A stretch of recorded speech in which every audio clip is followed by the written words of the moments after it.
everyone, this is a Bubble Tech video, and today I'm going to unbox this ASRock n68c-gs FX motherboard. This is an AM3 socket motherboard. It does support AM2 Plus, so it has that compatibility mode. However, it really shines when you put an AM3 processor in it. So this supports up to 8 cores. It has unlock CPU core feature in it, as long as the CPU supports it. It supports AMD's Cool and Quiet technology. It has a FSB of 100 MHz, easy overclocking either in the BIOS or with a system application that comes on the driver disk. It has 2 DDR3 DIMM slots. It also has 2 DDR2 DIMM slots, which you cannot cross over. So if you've got DDR3 memory in there, you have to use solely DDR3. Or if you're using DDR2, you can only use sole DDR2. You cannot use both at the same time. It doesn't support that. What it does support is dual channel though, so as long as you're using the same make and the same frequency of RAM, you should see a slight increase in performance due to it running as a dual channel as opposed to running 2 separate channels at once. The maximum RAM for this motherboard is 8 GB. Now for what I need it for, which is a cheap gaming motherboard, and no game will use more than 4 gigs, so 8 GB limit's fine. I will be putting 8 GB in it just because I want it for Photoshop as well as editing some light video. So the extra RAM will definitely not go amiss. So it has one PCI Express ×16 slot, one PCI Express ×1 slot, 2 PCI slots, 4 SATA 2 connections, 1 ATA133 IDE connections. That is your old hard drive or some CD-ROMs and DVD-ROMs used to connect with the big data cables that used to look like a grey or blue ribbon. That's what an IDE connection is. If you buy a hard drive these days, it will be SATA. It will be a SATA connection. It won't be IDE. However, if you do have an old IDE hard drive knocking around and it's 80 gig, you may as well pop it in there if you've got room in your case. You shouldn't see a slight decrease in performance, really. I mean, obviously the hard drive won't read and write quick enough, but especially if you're gaming, the loading times will be horrendous. But if it's just to store raw data, documents, that kind of thing, then you may as well plug it in and use that extra few gig of space. It's got the usual serial ports and the little pin heads to connect your LED lights and power switch and etc. It's got 3 power fan connectors, one for the CPU, one for the sashi or case, and one for the power supply PSU. It's got the usual 24-pin power connector and also a 4-pin power connector.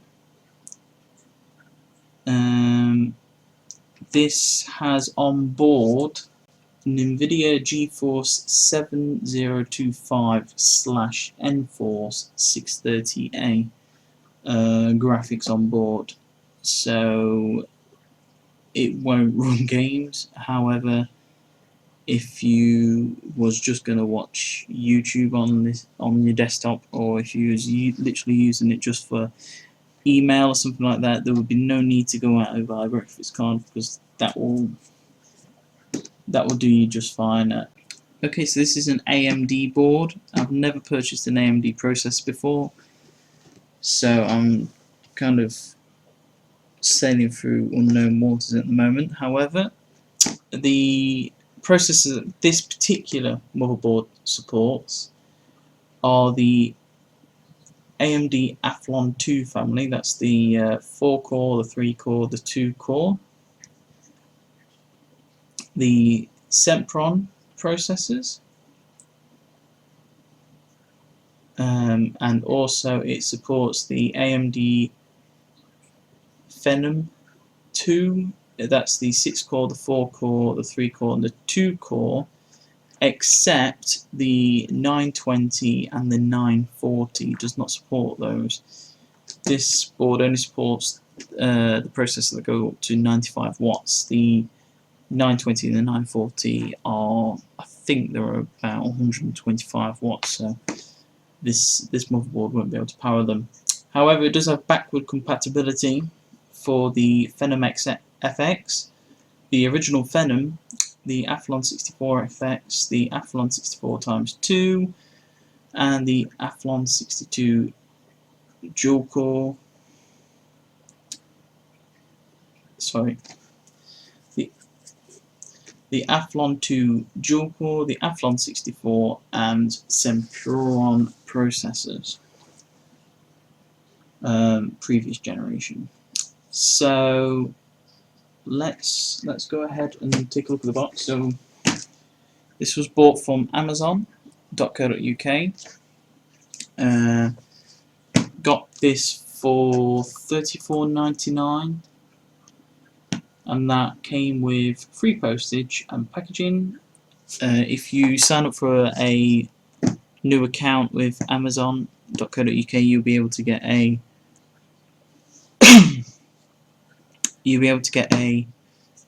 Amazon Prime subscription for 30 days to trial. That will get you free next day delivery on items that Amazon stock themselves, that got their own that they got in their own storage. So, which is pretty much quite a lot. So I got this on next day delivery. So I ordered this on Friday afternoon. It arrived Saturday, just gone 1. So as you can see, you got the box, bog standard box. Got some diagrams on the back there. I'll go through these XFast features that are on the box after we've opened it up.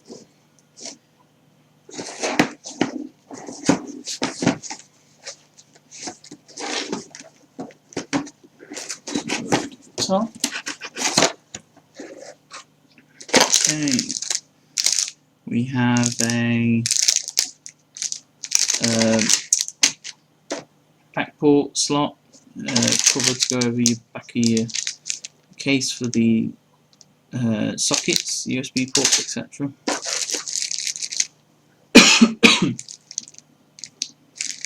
We've got 2 SATA 2 cables, which will always come in handy. Never have too many of them. Nice thick manual in just about every language you can probably imagine, including Indonesian. So knock your socks off.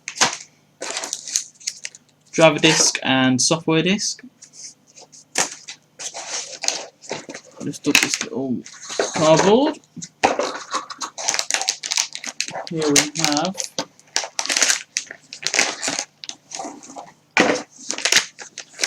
the actual motherboard itself.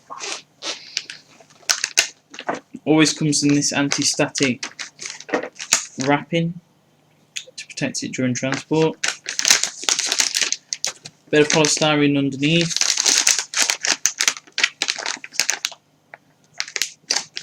So I'll go ahead and just slide it out.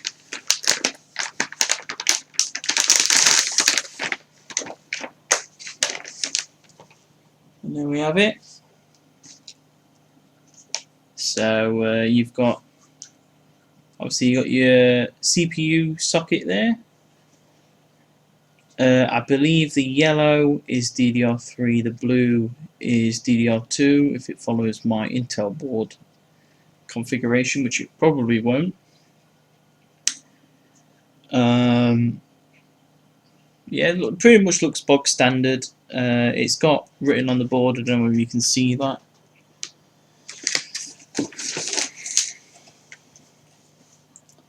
Phenom 2, AM2 Plus, AM3. It's also got written on the board DDR2 maximum frequency of 1066 and a DDR3 maximum frequency of 1600 and dual channel. So yeah, that's pretty much it on the looks part. It just looks like a basic run-of-the-mill motherboard. So the form factor on this board is micro ATX. So if you've got a small case, this will fit it. And that's pretty much the looks of it. Now, what is quite interesting about this board is what's on the driver disk and the software. Now, according to ASRock, this motherboard can do some pretty incredible things with your LAN connections and your USB devices. So let's just put that to the back ever so slightly. So what they claim is, that by installing the XFast USB software off the disk and having it on turbo mode, you will find that USB 2.0 devices that are connected to your motherboard will have a 3% increase in write speed and a 2 times increase in read speed. So if you've got, like I have, external hard drives plugged in through USB, they will read and write a lot faster than they would without the software turned on. Now, I don't exactly know what the software does to make it boost the performance of the USB drives, and why, if it was a hardware switch that the software was turning on and off, then I can't see why they wouldn't have just put that on as default and boosted the extra speeds. I suspect it's got something to do with the power that it draws when activating this on turbo. However, if you've got a rather beefy power supply in the realms of like 600 watts or more, you're not going to notice at all, because you've got plenty of wattage there going spare. So another thing is the XFast LAN. Now, what this is a piece of software that basically aims to reduce latency while playing online games. So what it will do is you'll set up the application to point to what games you want to set a profile for, and then you'll set the internet connection as either a low priority, a medium priority, a high priority, or extreme priority. And basically what it will do is it will assign more bandwidth to the applications with a higher priority. So if you wanted to do some background downloading, for example, while playing Battlefield 3, then what it will do is it will set, you could set your whatever it is that you're downloading with BitTorrent, Chrome, Internet Explorer, if you really want to go down that route. You can set that to have a low priority, so it will just trickle in the background basically, and Battlefield 3 can have a high priority, so you won't notice any difference in the game, and at the same time you can be downloading data from the web. Now what it does claim is that after setting online game priority higher in XFast LAN, it can lower the latency in-game by up to 5 times.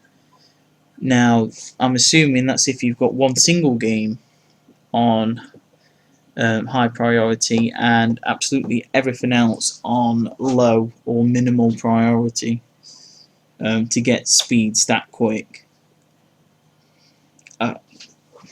However, it's a useful thing to have. I personally have relatively low latency anyway, so I don't particularly have a need to set that up. But if you have a poor internet connection, for example, or if your pings are quite high on a regular basis, it might be worth just checking it out and just setting up a profile, and you never know, you might get much lower latency and lower pings in game. So it comes with some multimedia suite, just your bog standard file manager, I'd assume. Now, App Charger is an interesting one. It basically, normally on your motherboard, when you switch off the power of your PC, or if it goes into standby mode or hibernation mode, if you have your phone connected to your PC via USB, it will stop charging. Now, what this does is you can change the setting in, I think it's an application on the PC, or it might be an option in the BIOS, to set whether or not you want the USB to carry on charging whilst powered off, in standby, in hibernation, or in suspended to RAM. So that will be very useful to myself, for example, who has a habit of clicking hibernate when I go into the kitchen for an hour or so. Rather than clicking standby, I'll click hibernate out of idiocy, and come back and find that my phone hasn't charged a single bit. So that's pretty much it. I mean, there's this Smart View thing, which is basically like a bookmark manager for your websites. That doesn't really interest me. To me, it doesn't seem like a very relevant piece of software considering what I've bought. And obviously, Overclock DNA is a very interesting piece of software where basically people will. This is for the hardcore people. Basically, if you're wanting to overclock your processor, it will list your hardware, so your motherboard, your hard drive, your processor, how much RAM you've got, what brand, what frequency it's running at, and it will save it as a profile and upload it to this OCDNA website. And then you'll be able to go online and find people with similar hardware to you and download their profile and run it into your BIOS by running it through the application. The application will set up the BIOS settings for you according to that profile, and you can test out the overclock settings that other people have found to be stable, or more stable, or higher frequency than what you've already discovered yourself. This will be quite interesting for people just going into overclocking by removing some of the trial and error elements of it, by having the reassurance that somebody with exactly the same hardware as you has got these speeds at a stable rate, and you don't have to go into the BIOS and change a thing. You can just go into the application and it will do it for you. Now, one problem with that is that how many people are going to have exactly the same hardware as you, 100%, my guess would be not very many. However, the option is there, and you never know, it might catch on. I mean, this board has been out now for a good number of years, probably 2-3 years, so the chances are the database has got rather large. So there's a good chance that somebody's put a profile up for your hardware. So that is pretty much a unboxing and first look at the ASRock n68c-gs FX. Once again, this is a socket AM3, AM3 Plus and AM2 Plus motherboard. Now, when I do receive my processor, which is a AMD Athlon 2x4 640, I will be doing another video of unboxing and a first look at that, and then also a video of me putting all this together in my current case, replacing my Intel Core 2 Duo E4400, which is running at 2 GHz, although I've overclocked that to 2.7 stable, so that'll be replacing that. So I'll put another video of that up. I hope you enjoyed this video. I know it's probably dragged on a bit and I've gabbed on. Don't forget to comment so I can see what's right and what's wrong. Subscribe so you can see all the next videos that are coming up. I've got quite a lot coming up actually. I've got a few parts and pieces coming in. And give us a like. Thanks a lot and we'll see you again.